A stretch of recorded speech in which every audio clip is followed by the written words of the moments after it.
Russie est un allié naturel et un partenaire naturel.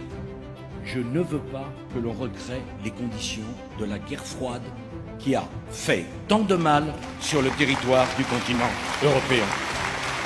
Récupération politique. On se souvient quand Monsieur Nicolas Sarkozy, lorsqu'il a été élu en 2007, est allé voir Poutine et a essayé de gonfler le torse et que Poutine lui a rappelé que son pays avait cette taille, que le sien avait cette taille, qu'il était temps qu'il ferme sa gueule et qu'il reste à sa place et qu'il est revenu en conférence en train de transpirer.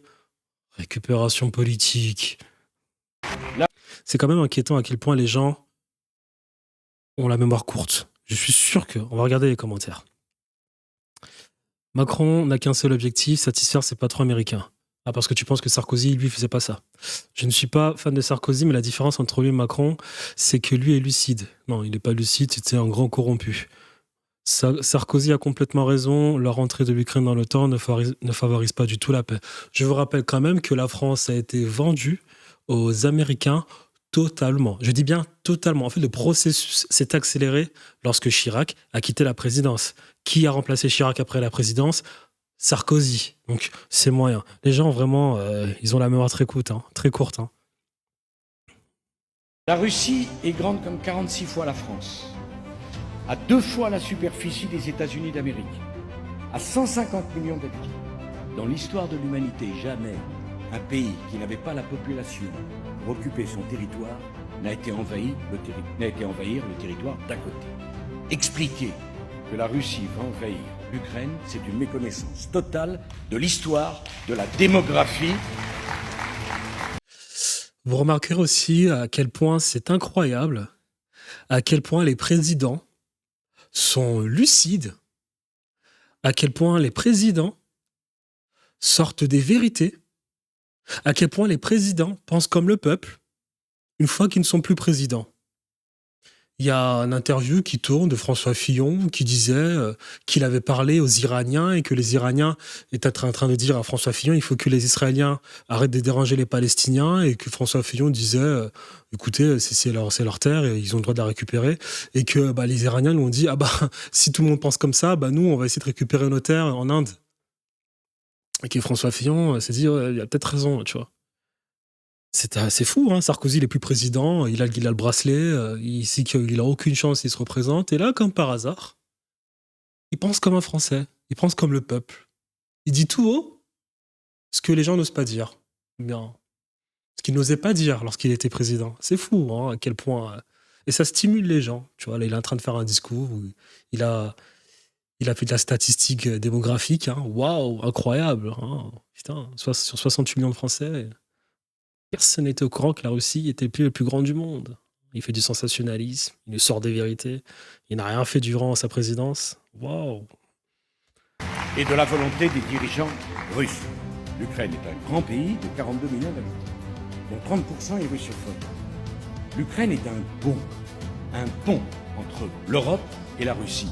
Le jour où vous coupez le pont d'une rive, le pays n'a plus de sens. Plutôt que de pousser l'Ukraine dans un côté ou dans un autre, il serait bien mieux de pousser l'Ukraine à avoir d'excellentes relations avec l'Europe et d'excellentes relations avec les Russes. Parce que si vous obligez l'Ukraine à choisir l'Europe plutôt que la Russie, que deviennent les 30% de russophones en Ukraine? La première décision du nouveau gouvernement ukrainien ayant été d'interdire l'usage du russe sur le territoire de l'Ukraine. C'est une erreur majeure. Si seulement Macron pouvait comprendre cela comme Sarkozy, on pourrait éviter cette guerre. S'il vous plaît, mais arrêtez là, arrêtez. Oh, Macron, il comprend parfaitement la géopolitique. Arrêtez, oh là là. Arrêtez. Si ça vous tend autant les nerfs, je sais même pas ce qu'il vient de dire les Français. Si ça vous énerve autant, c'est pas mon problème. Macron est plus intelligent que 99% de la population française. Faut arrêter. Faut arrêter de dire que Macron est un imbécile, que Macron ne comprend absolument rien à la géopolitique. Il comprend à la géopolitique mieux que 99% des Français. Arrêtez. Maintenant, il faut juste comprendre que Macron est acheté. Macron suit les règles. Macron a un certain intérêt. Il suit les règles. Par qui, je ne sais pas. Et derrière, il a un intérêt et il s'en met plein les poches. C'est tout. Comment prétendre gagner contre un pays aussi puissant? Une guerre inutile que personne ne veut, mais que certains persistent à poursuivre. Voici une autre interview de Sarkozy avec des journalistes, très intéressante, où il aborde des sujets sensibles et complexes tels que l'adhésion de l'Ukraine à l'UE et à l'OTAN, la neutralité du pays, et la situation géopolitique en Europe. N'oubliez pas de partager votre avis en commentaire. C'est parti. Il est aussi question du conflit en Ukraine dans votre livre. Oui, je vous cite Nicolas Sarkozy, page 55. La France a tort de livrer des armes à flux continu à l'un des belligérants. Il est illusoire de penser que la Crimée russe jusqu'en 1954 redevienne ukrainienne. Vous affirmez aussi que Vladimir Poutine a commis une faute historique avec ce conflit. Autre extrait sur Volodymyr Zelensky. Je suis lassé d'entendre les discours quotidiens et martiaux du président ukrainien donnant des leçons de morale à toutes les entreprises qui commercent avec la Russie. Dans le Figaro le 16 août, vous persistez et signez. Nous avons besoin de Vladimir Poutine et il a besoin de nous, avant d'ajouter que le président russe... On a besoin de la Russie. On a besoin de la Russie. C'est fou comme un président peut être si honnête lorsqu'il sait qu'il n'a plus aucune chance d'être président. C'est incroyable. Hein. Alors là, il a dit des choses où on ne peut pas le contredire. Hein. C'est incroyable. D'ailleurs, le raccourci qui a été fait par le Figaro... Si vous citez-le exact. Nous avons besoin c'est pas tout à fait la même chose d'avoir besoin de la Russie, besoin de Poutine. Avant d'ajouter que le président russe n'est pas irrationnel, des propos qui ont suscité des réactions d'une grande voix de la gauche, mais également au sein de votre famille politique, Nicolas Sarkozy. Qui m'a choqué, surpris d'abord, choqué ensuite, oui. C'est qu'un ancien président de la République prenne une position diamétralement opposée à la position officielle de son pays, la France. Il faut soutenir l'Ukraine. Toute faiblesse vis-à-vis de la Russie me semble est une faute. Je ne partage donc pas l'analyse de Nicolas. C'est une faute pour vous. Tu vois, lorsqu'un politicard est encore malhonnête, c'est qu'il ose espérer avoir encore certains pots de vin de je ne sais qui, c'est qu'il ose espérer encore faire carrière d'une certaine manière, c'est qu'il ose espérer un peu plus remplir son compte en banque d'une certaine manière. Nicolas Sarkozy, millionnaire. Nicolas Sarkozy n'a plus aucune chance d'être président de la République française. Je ne sais même pas si le fait qu'il ait été condamné à je ne sais quoi l'empêche d'être président une seconde fois. Hormis cela, de par la perception du public, il n'a aucune chance de regagner les élections. Donc lui, il peut dire la vérité, il n'a plus aucun intérêt. Donc, lorsque vous écoutez un politicard, essayez juste de savoir s'il a encore un intérêt ou, tu vois, s'il a encore un moyen de s'enrichir. S'il a encore un moyen de s'enrichir, tu écoutes ce qu'il dit, tu prends l'inverse. S'il n'a plus aucun moyen de s'enrichir, tu écoutes ce qu'il dit, et tu analyses la chose avec un sens bien critique, hein, d'accord ? Voilà. Je ne partage pas cette approche. Et Poutine est content. Samedi dernier, lors d'une rencontre avec des adolescents pour marquer la rentrée scolaire, Vladimir Poutine était interrogé sur votre livre et vos interviews. Une fois n'est pas coutume, depuis plusieurs années, le président russe s'accorde avec un dirigeant européen, en l'occurrence vous. Недавно бывший президент Франции Никола Саркози опубликовал статью, где говорит о будущем развитии мира. Я во многом с ним согласен. Une déclaration qui a à nouveau alimenté la colère de certains collectifs qui ont par la même occasion perturbé vos séances de dédicace, c'était lundi.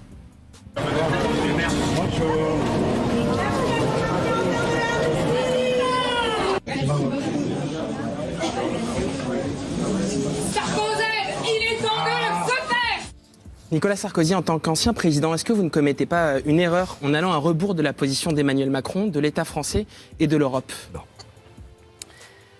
Alors, c'est un sujet très lourd dont il faut parler sérieusement. Bon. Figurez-vous qu'il y a 1,5 million de morts aux confins de l'Europe. 1,5 million. Dont beaucoup sont ukrainiens. Mais on continue, parce que sur le front du boulevard Saint-Germain, on est très courageux pour envoyer des jeunes Ukrainiens mourir. 1,5 million. Deuxièmement, sur Poutine, il y a beaucoup de gens qui parlent de lui, qui ne l'ont jamais rencontré. J'ai eu, je crois, peut-être 80 conversations avec lui, dont certaines extrêmement dures, puisque c'est moi et personne d'autre qui a été à Moscou pour le faire sortir de Géorgie alors qu'il avait envahi la Géorgie. Dont il n'est pas sorti. Excusez-moi. Encore aujourd'hui. Non. Voilà. Et bien évidemment, il a absolument rien dit aux Américains qui ont bombardé l'ex-Yougoslavie. Hein, Nicolas Sarkozy. Bien évidemment. Quand c'est pour lui donner son avis dans les affaires internes de la Russie, il donne son avis. Quand c'est pour les Américains, on se tait, hein, bien évidemment.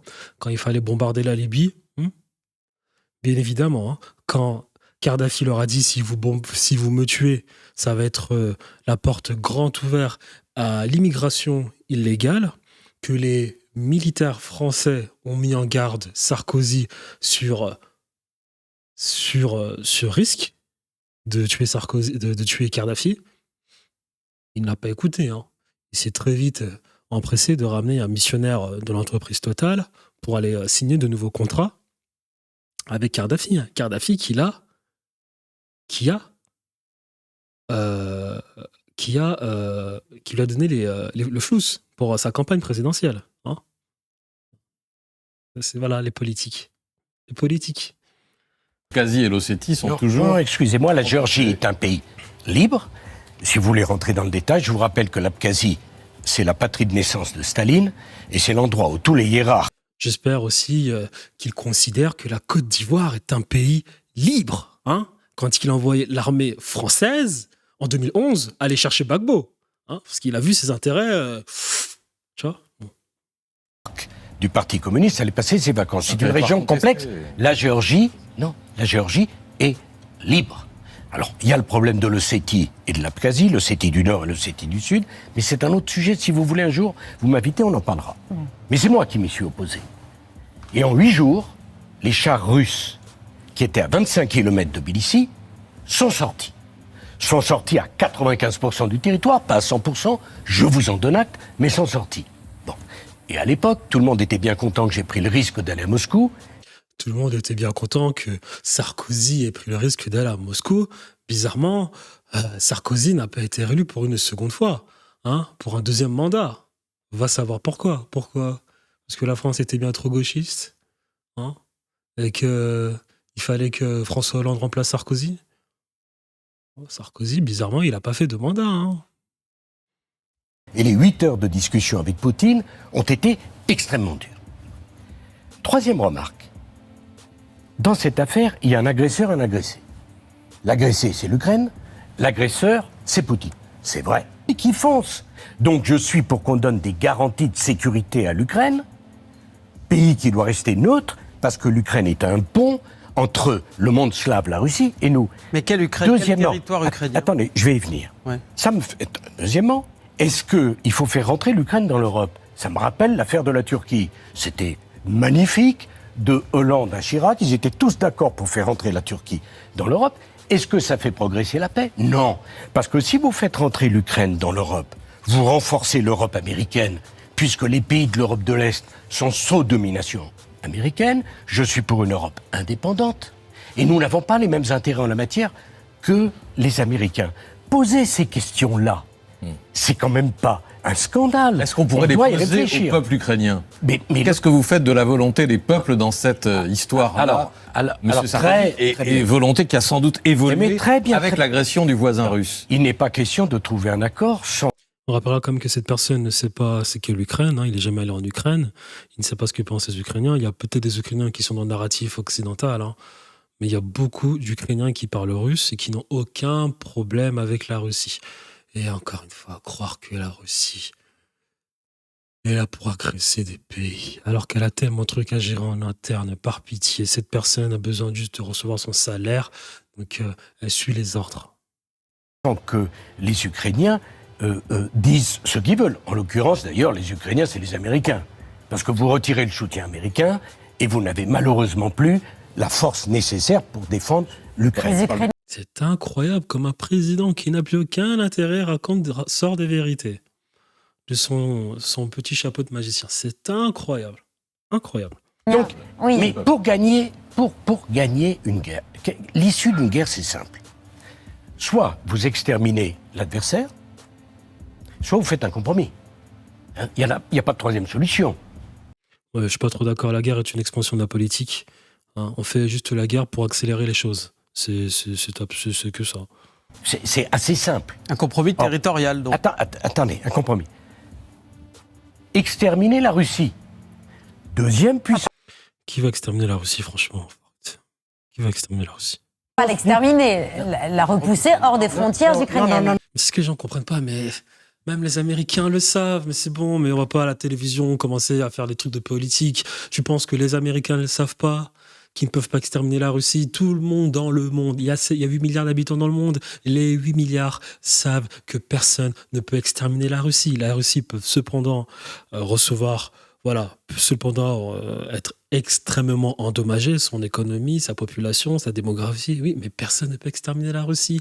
Les 8 milliards, ou bien on va dire 100% des adultes qui sont sur cette planète Terre le savent. Les Américains le savent, qu'ils ne peuvent pas exterminer la Russie. Et ce n'est pas ce qu'ils cherchent.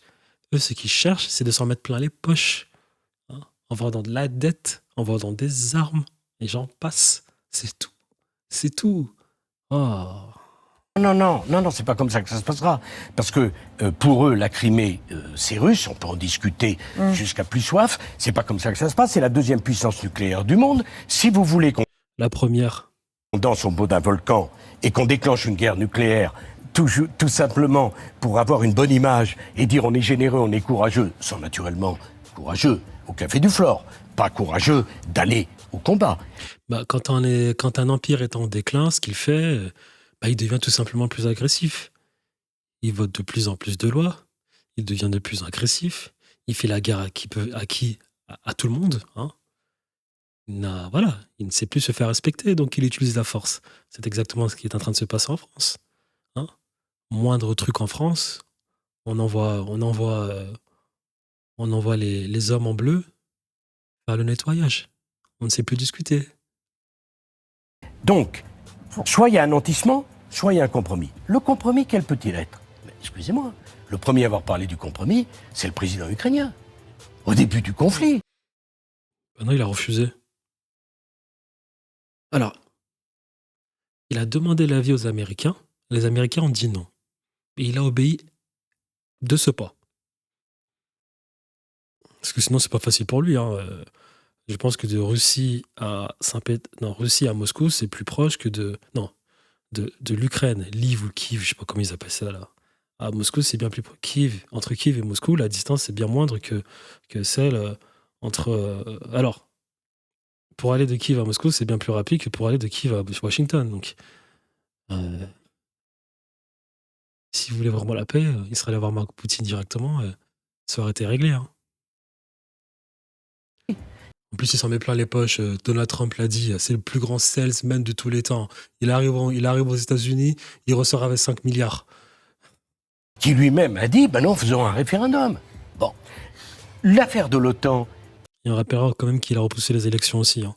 Qui s'est opposé à l'entrée de l'Ukraine dans l'OTAN à la dernière réunion? C'est qui? C'est M. Biden. Je suis quand même pas le seul à penser ça. Pour que les choses soient claires, Nicolas Sarkozy. C'est des questions essentielles. Est-ce qu'il faut que la France cesse de livrer des armes à l'Ukraine? Non.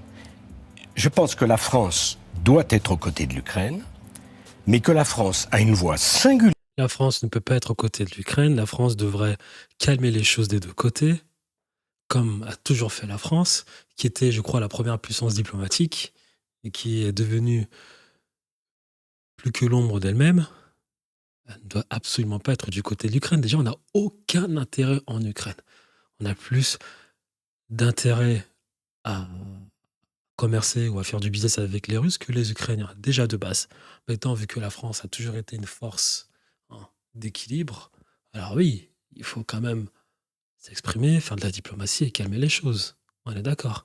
Mais vois-tu, Poutine, il n'est pas con. Poutine sait pertinemment que la France est détenue entre les mains de personnes d'outre-Atlantique. Hein, on ne sait pas. L'État profond, la CIA, certains milliardaires en France aussi. Poutine n'est pas dupe, donc à quoi ça sert à quoi ça sert de parler encore avec la France? Hein, Poutine l'a dit. Il a dit maintenant, à quoi ça sert que je vois des présidents et que je m'entretiens avec des présidents européens? Si je veux des réponses, je vais directement voir les Américains et je vais directement à Washington. C'est pas pour rien qu'il a mis une table aussi longue entre lui et Macron. Donc, Nicolas Sarkozy, son entretien ne sert à rien. La France n'a pas à s'aligner sur les intérêts américains. Et permettez-moi de vous dire, pour conclure, il y a deux vainqueurs dans ce conflit. Il y a les Chinois. Hein? Alors ça, c'est vraiment bas. Hein. Les Chinois n'ont absolument pas besoin de guerre pour dominer le capitalisme dans le monde. Hein. Ils n'ont absolument pas besoin de la guerre. qui voient tous les BRICS se ranger derrière eux. Il y a les Américains qui... Et la Chine n'a jamais été un État belligérant qui allait à l'étranger, hors de sa terre, pour aller faire la guerre et faire couler le sang, comme l'a toujours fait les anglo-saxons, anglais, britanniques, américains.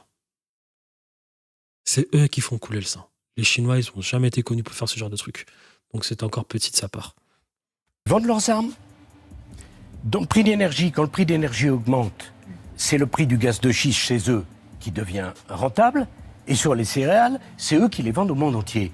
Donc, l'intuition première du président Macron de maintenir le dialogue était la bonne. Était la bonne.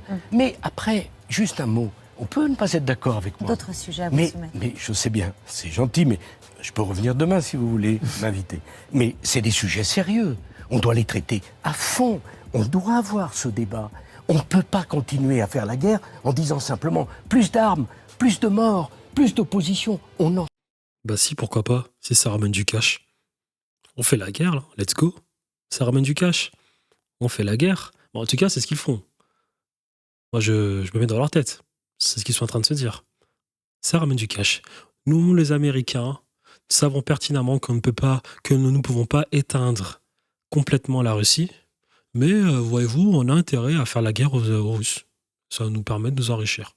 De quelle manière? Moi, je sais pas. Mais en tout cas, ça nous permet de nous enrichir. On sort comment? Comment on en sort? C'est la question que j'ai posée. Je ne regrette pas de l'avoir posée. Monsieur Larcher n'est pas d'accord. Très bien, mais il a le droit. Je ne prétends pas dire la vérité. J'affirme que c'est un débat sérieux qui devrait être mené au bout. Et que défendre l'Ukraine et son indépendance et son intégrité territoriale, c'est proposer une solution qui ne soit pas plus de morts et l'extermination d'un des deux belligérants. Pour éviter cette guerre et instaurer la... Bon, moi j'arrête pas de le dire. Hein. Moi je fais ça parce que j'aime bien. Je suis là pour faire grossir ma chaîne, mais un conseil. Il y a mieux à faire dans la vie que de regarder des émissions de ce type. Hein. Des émissions de politiciens qui, lorsqu'ils n'ont aucun intérêt derrière, viennent sur des plateaux vraiment dire la vérité. Mais lorsqu'ils ont des intérêts cachés, viennent sur le plateau dire ce qu'il faut dire. Ne perdons pas de temps avec ce genre de mascarade et ce genre de théâtre.